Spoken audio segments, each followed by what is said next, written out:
Assalamualaikum warahmatullahi wabarakatuh. Kembali lagi dengan saya di channel The Power of the Player. Kali ini saya akan memaparkan tentang bagaimana bahasa Indonesia itu diajarkan di bangku perkuliahan dalam portofolio digital yang akan saya sampaikan ke depannya. Nah, sebelumnya, kenapa sangat penting sekali mata kuliah bahasa Indonesia ini untuk dipahami arti serta esensinya bagi kita selaku warga negara Indonesia?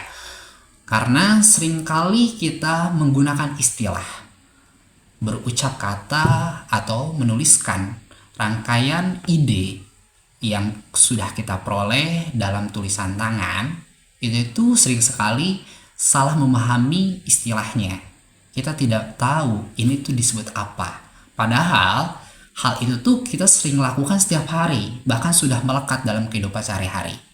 Nah, dalam kali ini saya akan membahas cuplikan-cuplikannya dari awal sampai akhir.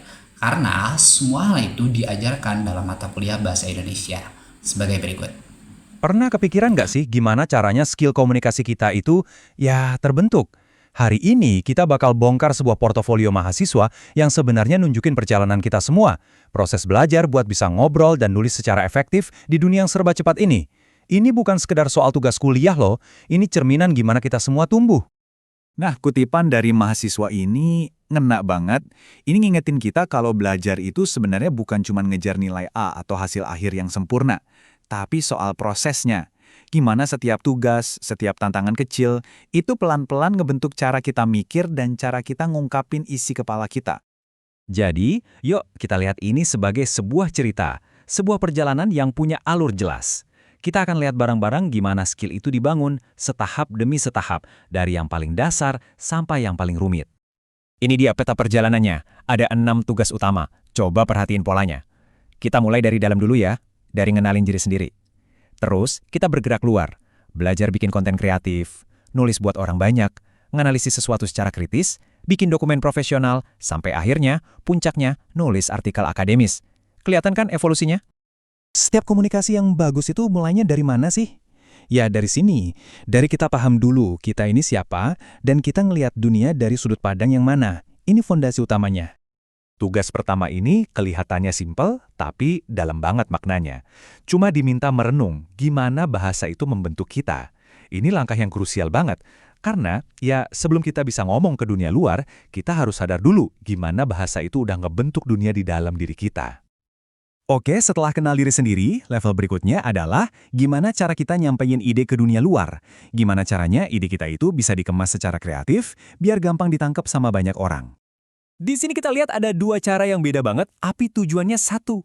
Bisa lewat meme yang lucu dan singkat, atau bisa juga lewat infografis yang penuh data dan visual. Intinya sama, bikin informasi jadi menarik dan gampang dicerna. Di zaman sekarang, ini skill yang penting banget buat bertahan hidup.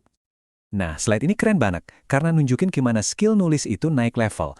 Mulai dari artikel populer yang bahasanya santai buat semua orang, terus naik ke ulasan kritis yang butuh analisis lebih tajam, sampai akhirnya ke artikel akademis yang tingkat keseriusan dan aturannya paling tinggi.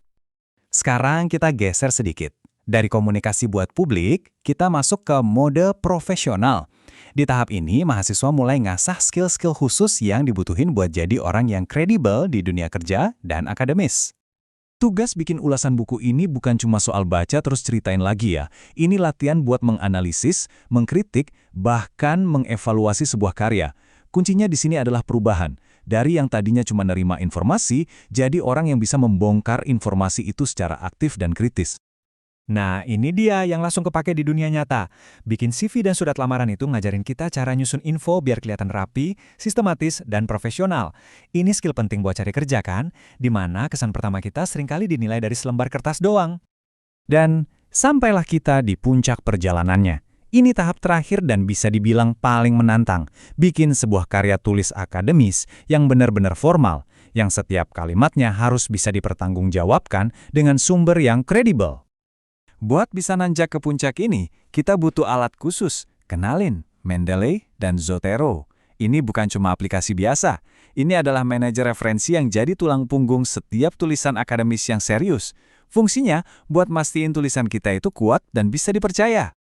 Jadi kenapa sih alat-alat ini penting banget? Gampangnya gini, mereka itu kayak penjaga gawang tulisan kita. Mereka mastiin setiap argumen kita itu ada dasarnya, ada buktinya. Bikin tulisan kita jadi kokoh. Dan yang paling penting, ngejauhin kita dari yang namanya plagiarisme. Ini soal kejujuran intelektual. Oke, setelah ngelewatin semua tahapan tadi, terus apa? Apa sih makna di balik semua ini? Nah, bagian terakhir ini fokus ke kesimpulan dari si mahasiswa sendiri tentang tujuan akhir dari semua proses belajar yang udah dia lewatin. Ini dia, aha momennya. Mahasiswa ini sadar kalau skill nulis dan ngomong yang dia pelajari itu bukan cuma buat dapat nilai bagus. Tapi ini adalah alat buat jadi anggota masyarakat yang lebih baik, alat buat nyuarain ide, tapi dengan cara yang bertanggung jawab dan punya makna. Dan ini dia pesan utamanya. Setiap tugas, setiap tantangan, itu bukan cuma checkpoint yang kepisah-pisah. Semuanya itu nyambung, jadi satu perjalanan panjang yang pada akhirnya ngebentuk cara kita ngelihat dunia dan cara kita berinteraksi sama dunia lewat tulisan. Pada akhirnya, portofolio ini bukan cuma kumpulan tugas. Ini adalah bukti nyata dari sebuah pertumbuhan, dan ini bikin kita jadi pengen nanya ke diri sendiri. Dalam pekerjaan kita, dalam apapun yang kita pelajari saat ini, perjalanan apa sih yang sebenarnya telah lagi saya ngebentuk jalani. diri kita?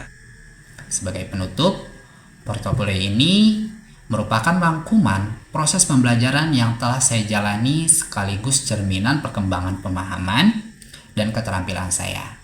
Setiap tugas menjadi bagian dari perjalanan belajar yang membentuk cara berpikir dan juga menulis saya.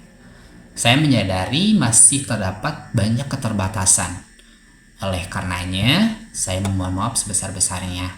Terima kasih kepada ibu dosen yang sudah mengajarkan, kepada teman-teman yang sudah selalu mensupport ketika mengalami kesulitan. Atas perhatian dan kesempatannya, saya ucapkan terima kasih banyak sekali lagi.